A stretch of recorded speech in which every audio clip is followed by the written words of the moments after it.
Guys, what's good? It's your boy Phil. Today I'm gonna be starting a brand new series, sort of in celebration for the end of solo leveling, which is coming pretty damn soon, in my opinion. I think the series has. I mean, as of when I, started thinking about this series, I thought it would have been like 10 chapters left. Nah, it's probably gonna end like in the next 2 chapters, some shit like that.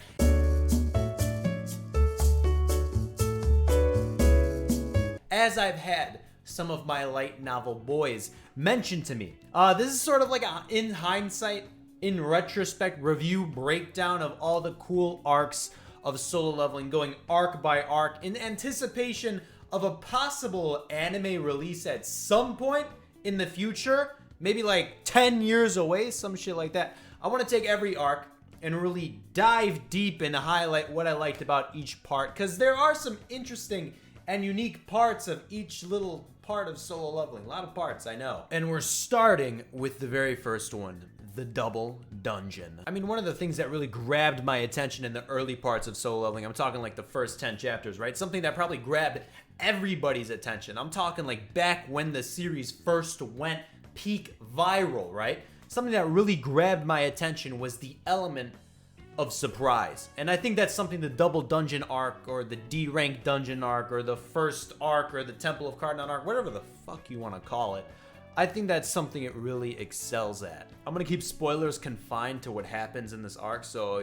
I'm not gonna touch on anything from season 2, so, don't worry. I'll be honest with you, this is probably my favorite arc of solo leveling. In my opinion, this is the best one. This is the best one in the whole entire series. I'll be real with you. I think in any list, it should probably be in like the top 3. If you're truly reading solo leveling, this is one of the best arcs for sure. I remember back in the day, right, when solo leveling first blew up, all that shit was going on.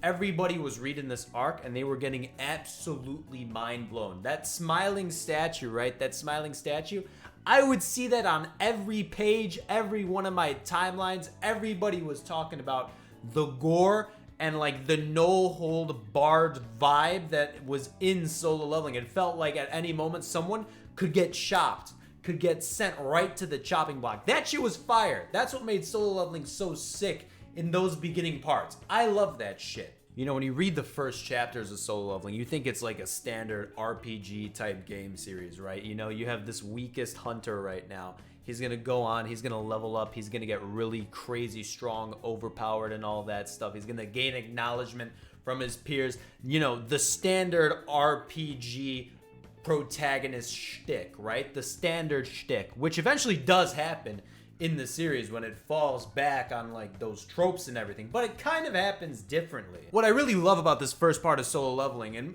I think when this does get an anime, or if it does get an anime at some point, I think this whole arc can be done in like 1 episode, for real. 1 episode, 2 episodes max, right? But what I do love about this part, the icing on the cake, is that my boy Sung Jin Woo dies. He dies, bro. He gets sacrificed to the statue. Obviously, he resurrects in the end, spoiler alert, but he dies. It grants him the system and all that shit, and it really sets a precedent for what to expect in the series moving forward. And obviously, we'll talk about the system in a little bit, but the system for me was one of the best parts of the whole series. Obviously, he's not the only person who dies or gets traumatized from this dungeon. I mean, you had Lee Joo-hee. She got traumatized. She ends up having to fucking retire and all that shit. She has like PTSD from the dungeon and shit. Rightly so. You have my boy Chi Yul, sick recurring character. Love that guy. Loses his arm. That kind of sucks for sure. It's a lot of shit goes down. A lot of shit goes down in the double dungeon, and it kind of creates like this checkpoint in this location, right, with the statues and the Statue of God and all that shit, because we know at some point my boy Sung Jin Woo has to come back to the double dungeon. It's like fate, right? He has to come back and get answers and get what he's searching for, and obviously that does happen eventually. And when it does happen, shit goes down. Another thing I think these 10 or so chapters really do a good job at is establishing the floor of hunters, right? If we're talking like power leveling and all that shit, right? Power scaling. I think this sets a good floor for the entire series, because obviously my boy Sung Jin Woo is the weakest hunter, right? He is the weakest. And in this dungeon, we do have some D ranks, some C ranks, right? I think we even might get up to B rank. I don't know. Is Chi Yul a B rank? I don't remember. But it sets a good floor and a hierarchy for how far my boy Sung Jin Woo has to go throughout season 1. And obviously in season 2,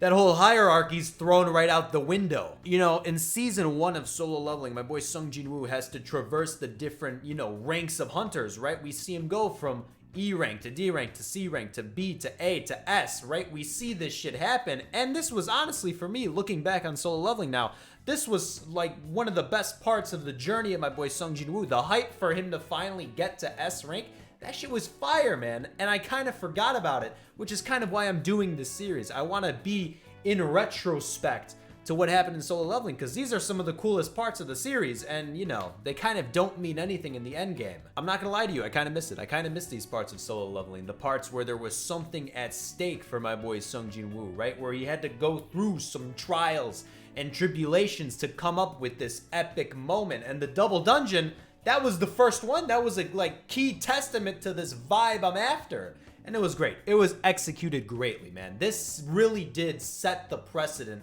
for what's to come in Solo Leveling. And there are parts of Solo Leveling later down the line in season 1 and in season 2, really, that meet that expectation. There's a lot that don't, but the ones that do are pretty damn good. You know, Solo Leveling isn't a horror manga, right? It isn't a horror manga, but for those first 10 chapters, it kind of felt like it. It kind of felt like it for sure. It introduced all the risks and the rewards and all that shit that was gonna go down in Solo Leveling, and it did a pretty bang up job at introducing this series for sure. That, for me, right there, based off that alone, it's one of my favorites. It's one of my favorite parts, for sure. All right, well, now we got to talk about the system. The key element in season 1 of Solo Leveling that really dictates the whole series. The game element, the RPG element, the isekai element, whatever you want to call it. This is the asset in Solo Leveling that, for me personally, it's cool. I like it. I think it's great. There were a lot of theories back in the day when Solo Leveling was airing in this part concurrently and shit about what the system could mean and how it could be maneuvered and who's controlling the system and all that shit. And when obviously those answers are, or those questions are answered, it's pretty damn cool. It's pretty damn cool for sure. But when this thing is introduced, there's a lot. There's a lot for sure. Because my boy Solo Leveling. No, my boy Sung Jin-woo is the only one who has a system. And you kind of question in the beginning parts of Solo Leveling, is he the only guy who has the system? Well, he is.